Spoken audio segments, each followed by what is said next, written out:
अस्सलाम वालेकुम YouTube family. उम्मीद है आप सब लोग खैरियत से होंगे।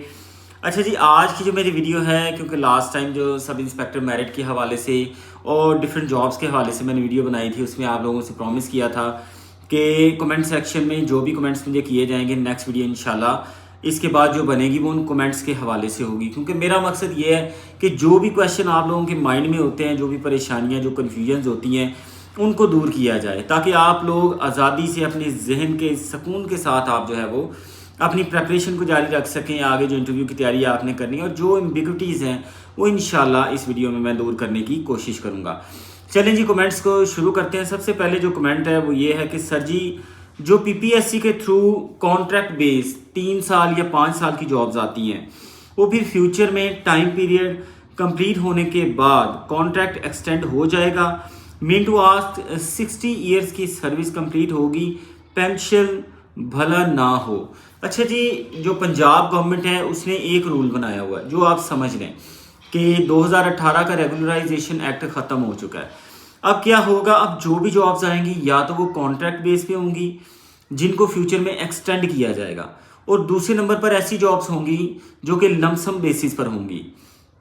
और एक चीज़ वादिया करता जाऊं कि ज़रूरी नहीं कि कॉन्ट्रैक्ट बेस्ड जॉब जो है वो लमसम तनख्वाह की बुनियादों पर ना हो, ये हो सकता है। लेकिन क्या ये जॉब्स जो हैं वो एक्सटेंड हो जाएंगी और आपके अपनी एज के 60 साल इस जॉब में जिसको भी आप ज्वाइन करेंगे पूरे कर सकेंगे? जी बिल्कुल कर सकेंगे।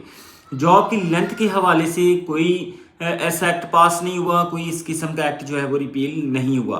तो मेन चीज़ एक्ट पास हुआ वो ये है कि आपको आपकी जॉब के इख्तिताम पर ना ही पेंशन दी जाएगी और ना ही किसी किस्म की कोई रिटायरमेंट की अमाउंट दी जाएगी।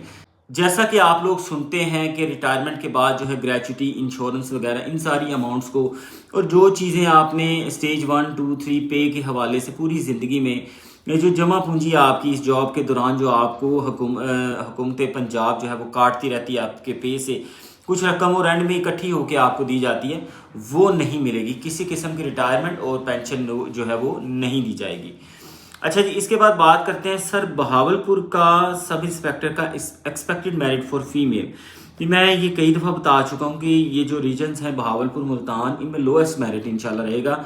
45 से 45 टू 48 तक इंशाल्लाह जो है वो फीमेल मेरिट इसमें रहेगा। इसके बाद जी, सर मैंने मेडिकल फॉर्म नहीं बनवाया था, काइंडली कमीशन से पता करके बता दें कि क्या अगर अभी मेडिकल फॉर्म बनवा लूँ तो एक्सेप्ट कर लेंगे, रावलपिंडी रीजन से हूँ।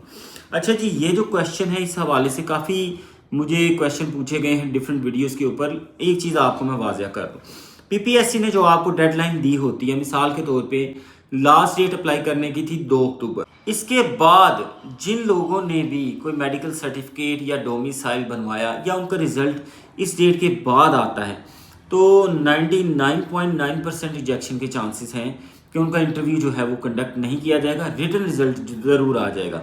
बट इंटरव्यू के टाइम पे जहाँ डॉक्यूमेंट पूरे करने होते हैं वहाँ पे ये नहीं होगा। अच्छा, लेकिन एक चीज़ यहाँ पे गुंजाइश निकल सकती है, 0.1% चांसेस ये हैं कि आपको बोर्ड के सामने प्रेजेंट किया जाएगा। पीपीएससी के अंदर 3 या 4 जो मेंबर्स हैं पीपीएससी के, वो आपसे क्वेश्चन पूछेंगे कि क्यों जी आपका ये मेडिकल सर्टिफिकेट डिले हो गया जबकि लास्ट डेट ये थी।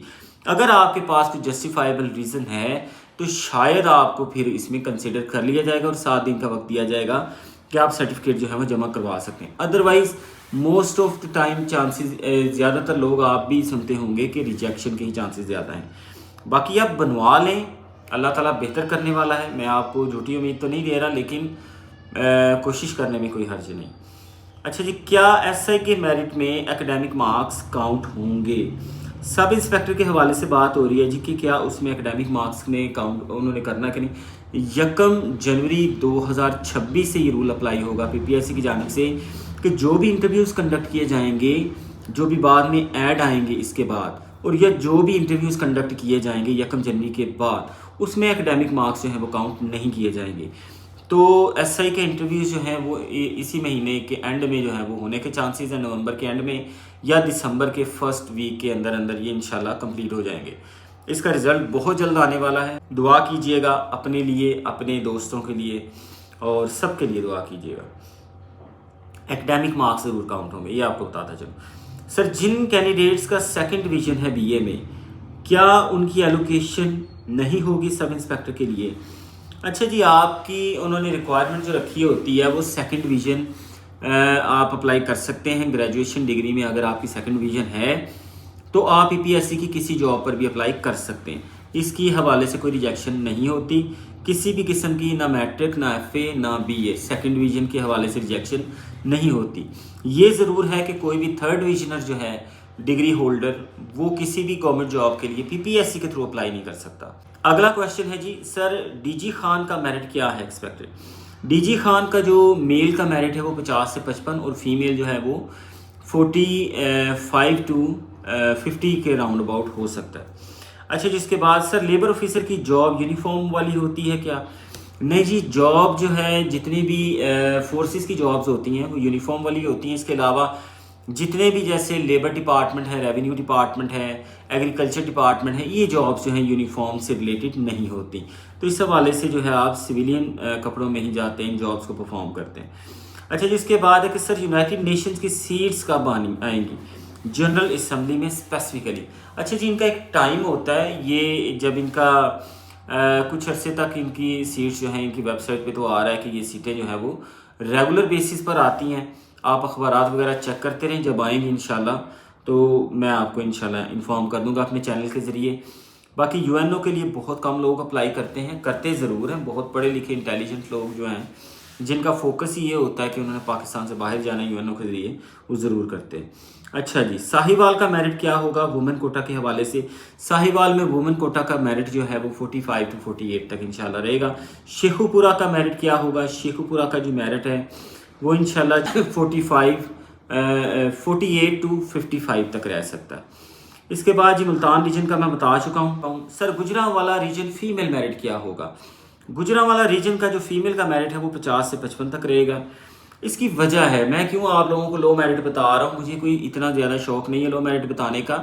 मैंने किस तरह से ये चीज़ कैलकुलेट की है, तो बहुत सारे मतलब हंड्रेड्स ऑफ स्टूडेंट्स के साथ जो इंटरेक्शन रहा है, उनके मार्क्स जानने के बाद, उनका पेपर का स्कोर जानने के बाद मुझे ये अंदाज़ा हुआ कि ये मेरिट यहाँ पे जाके रुकेगा। और दूसरी बात, कभी भी ऐसा पेपर जिसमें मल्टीपल सब्जेक्ट्स होते हैं उसका मेरिट कभी भी ज़्यादा नहीं होता, इसलिए ज़्यादा परेशान ना हो, अल्लाह से दुआ करें कि मेरिट जो है वो कम से कम रहे।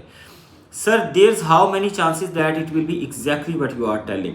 मतलब ये कि कितने % चांसेस हैं कि आप जो कह रहे हैं कि मेरिट इतना रहेगा। इंशाल्लाह मेरे हिसाब से तो 80% चांसेस हैं कि मेरिट इतना रहेगा, बाकी अल्लाह ताला के हाथ में है। इंशाल्लाह आप लोगों की मेहनत जो है वो रंग लाएगी। एडीएलडीए का रिजल्ट कब तक एक्सपेक्टेड है? एडीएलडीए का रिजल्ट जी विद इन 2 वीक्स एक्सपेक्टेड है। तहसीलदार का रिजल्ट, एडीएलडीए का रिजल्ट, और इसके साथ साथ बताता चलूँ कि जो पीएमएस मिनिस्ट्रियल कोटा है उसका रिजल्ट भी जो है वो 1-1.5 हफ्ते के अंदर अंदर एक्सपेक्टेड है। इसके बाद जी क्वेश्चन है, रिटायरमेंट नहीं दी जाएगी, इसका क्या मतलब है सर? अच्छा, रिटायरमेंट नहीं दी जाएगी इसका मतलब ये है कि आज से पहले जितनी भी जॉब्स आती थी, इस महीने से पहले जो भी जॉब्स आ रही थी गवर्नमेंट सेक्टर में, इसको ध्यान से समझ लीजिए, जो भी जॉब्स आ रही थी वो आप लोग अपनी ज़िंदगी के 60 साल मुकम्मल उन जॉब्स के साथ करते थे। उन जॉब्स के दौरान हर साल जब गवर्नमेंट बजट बनाती थी तो आपको इंक्रीमेंट मिलते थे, और एंड पे आपकी एक पेंशन की अमाउंट तय होती थी जो कि आपको बेसिक पे का हाफ दिया जाता था या कुछ % ज़्यादा दी जाती। इसके अलावा आपको एक लमसम अमाउंट रिटायरमेंट की सूरत में दी जाती थी जो कि लाखों में बनती है। और मिसाल के तौर पे इस अमाउंट का फिर आप लोग जो है वो कोई बिजनेस या कोई एक्टिविटी कर सकते हैं, अपनी आगे की ज़िंदगी या अपनी फैमिली को संवार सकते थे, कोई घर बना सकते थे, कुछ भी कर सकते थे। गवर्नमेंट ने अब ये तय किया है कि हुकूमती ख़जाने के लिहाज से ये फजूल खर्ची है। आपको इस किस्म की किसी तनख्वाह का, किसी रिटायरमेंट का, किसी पेंशन का कोई हक नहीं है। आप लोग जो जॉब कर रहे हैं ये आपकी जिम्मेदारी है। प्राइवेट सेक्टर और पब्लिक सेक्टर, हुकूमती इदारे और जो प्राइवेट इदारे, अब ये दोनों एक पेज पर हैं, दोनों में जॉब सिक्योरिटी नहीं है, किसी वक्त भी आपको निकाला जा सकता है। एक ACR होती है, ACR क्या है? आपकी एनुअल जो है वो क्रेडिबिलिटी की एक रिपोर्ट समझ ले होती है कि वो रिपोर्ट आपके ऑफिसर के हाथ में है। अगर आपका ऑफिसर आपसे सेटिस्फाइड नहीं है तो आपको फ़ौरन जी जॉब से निकाल दिया जाएगा, सुना भी नहीं जाएगा, 2-3 लेटर इशू किए जाएंगे और आप जॉब से फारिग हैं। आप किसी भी कोर्ट ऑफ लॉ में अपील नहीं कर सकेंगे। दूसरे नंबर पर इसमें जब रिटायरमेंट हो जाएगी, कोई अमाउंट, कोई लमसम, कोई चीज़ आपको किसी किस्म का बेनिफिट नहीं दिया जाएगा।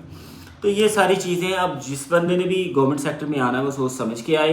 इसमें कोई इतना ज़्यादा अब स्कोप उस तरह का नहीं रहा जैसा कि प्राइवेट सेक्टर में था। इसके बाद क्वेश्चन है कि सर जी दूसरे यूट्यूबर्स की वीडियो देख के उम्मीद छोड़ जाते हैं, हम और आपकी वीडियो देखकर दोबारा उम्मीद बांध लेते हैं एसआई मेरिट में। अच्छा जी, मैंने कई दफ़ा आपको बताया कि स्टूडेंट्स को डीमोटिवेट करने का मकसद मेरा हरगिज़ नहीं और ना ही झूठी तसल्लियाँ देने का भी मकसद है। मकसद ये है कि जो मैं अक्ल शऊर से या जो मैं, क्योंकि काफ़ी सालों से मैं पढ़ा रहा हूँ इस फील्ड में और कम्पिटिटिव एग्ज़ाम्स की तैयारी करवा रहा हूँ, और नोट्स वगैरह भी जो है वो मैंने बहुत सारे बच्चों को जॉब्स में भी लगे हैं, बहुत मेहनत की है मैंने इस सेक्टर के अंदर कि जिसमें मेरे स्टूडेंट जो है वो सीट्स हासिल करने में कामयाब हुए, अपनी फैमिलीज़ के लिए वो अर्निंग हैंड बने।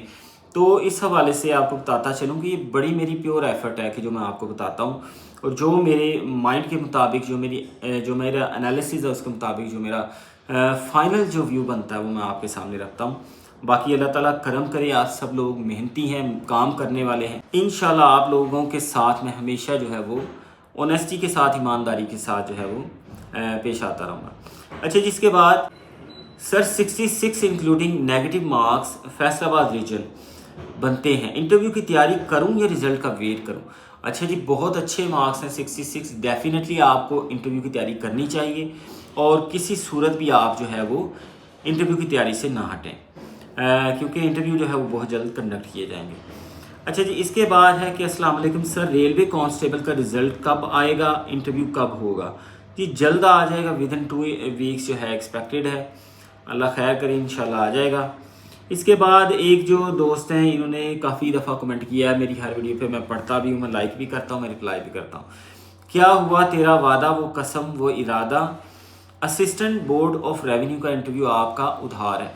ये मैंने लास्ट टाइम भी आपको बताया था कि जब ये सीटें आएंगी असिस्टेंट बोर्ड ऑफ रेवेन्यू की, इंशाल्लाह उस वक्त ये इंटरव्यू मैं ज़रूर कंडक्ट करूँगा।